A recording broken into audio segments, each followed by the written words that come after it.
मतलब ना है फिर आप लोग का आगे आने का। अरे एक मिनट थोड़ा पीछे हटो है वो भैया है वो एक मिनट। तो स्क्रूटनी का पार्ट अभी जो हमारा अलीगढ़ का एमएलसी चुनाव का था वो कल से स्क्रूटनी प्रोसेस शुरू हुआ था और उसको कंप्लीट किया गया है। कल अभी नाम वापसी की तिथि है, उसके बाद ही हम लोग अपना नॉमिनेशन का फाइनल रिपोर्ट जो है सीईओ ऑफिस और ईसीआई ऑफिस को भेजेंगे। क्या माना जाए जी क्या माना जाए आज के परीक्षण से कि जीत लगता है? इसमें सपा के प्रत्याशी जो थे श्री जसवंत सिंह जी, उनके जो प्रपोजर्स थे 10, उसमें 3 लोगों के नाम पे आपत्ति विपक्षी के द्वारा दायर किया गया। तो उसके क्रम में सारा परीक्षण किया गया और उसमें एक प्रपोजर के सिग्नेचर या जो भी चीज़ें थी वो हाजिर भी नहीं हो पाए। तो जो भी कारण थे आरओ ने उसको प्रॉपर सुनने के बाद, समय देने के बाद अपना जो है डिसीजन आरपी एक्ट की धारा 36 के तहत उसको सुनवाई करने के उपरांत जो नॉमिनेशन पेपर था उसको रिजेक्ट किया है। बाकी हमारा विड्रॉल का डेट कल है। सारी प्रक्रियाएं पूरी होने के बाद हम नॉमिनेशन को फाइनली अपने सीईओ ऑफिस और ईसीआई ऑफिस को भेजेंगे। कल के बाद ही मिल पाएगा? जी कल के बाद ही मिल पाएगा? हाँ, जो भी वो होंगे वो कल विड्रॉल का प्रोसेस पूरा होने के बाद, समय पूरा होने के बाद ही बाकी चीज़ें घोषित होंगी। हाँ, रिजेक्टेड। हाँ, वो जो आरपी एक्ट की धारा है 36 उसके तहत आरओ ने अपना पर्चा जो है रिजेक्ट किया है। जो प्रस्तावक थे प्रमोद कुमार उन्होंने शपथ दिया है अंदर के हमारा शादी किए गए हमारे?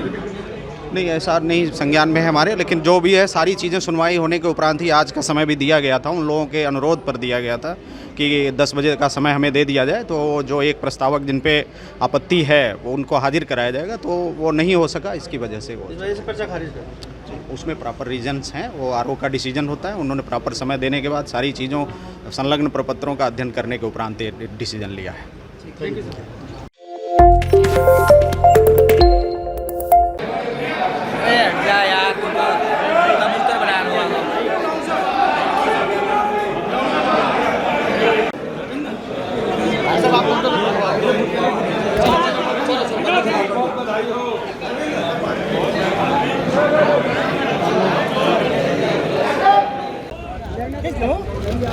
फैल जाओ, कोई मतलब ना है फिर आप लोग का आगे आने का।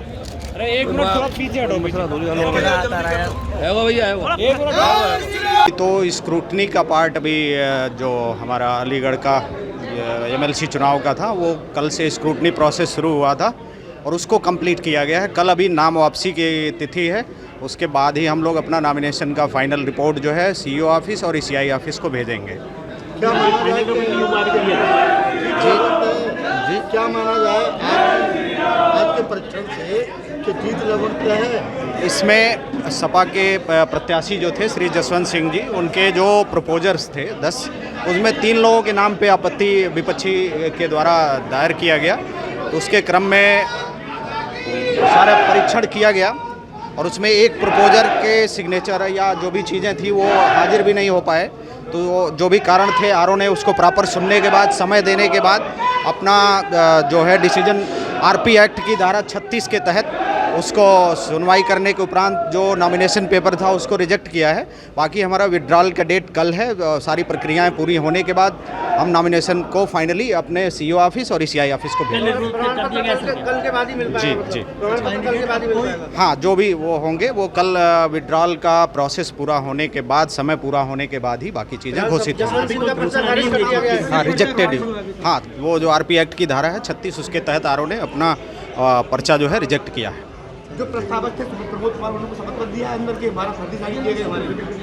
नहीं, ऐसा नहीं संज्ञान में है हमारे, लेकिन जो भी है सारी चीज़ें सुनवाई होने के उपरांत ही आज का समय भी दिया गया था। उन लोगों के अनुरोध पर दिया गया था कि 10 बजे का समय हमें दे दिया जाए। तो जो एक प्रस्तावक जिन पे आपत्ति है वो उनको हाजिर कराया जाएगा, तो वो नहीं हो सका, इसकी वजह से वो इस वजह से पर्चा खारिज कर। उसमें प्रॉपर रीजंस हैं, वो आरओ का डिसीजन होता है। उन्होंने प्रॉपर समय देने के बाद सारी चीज़ों संलग्न प्रपत्रों का अध्ययन करने के उपरांत डिसीजन लिया है। Thank you sir.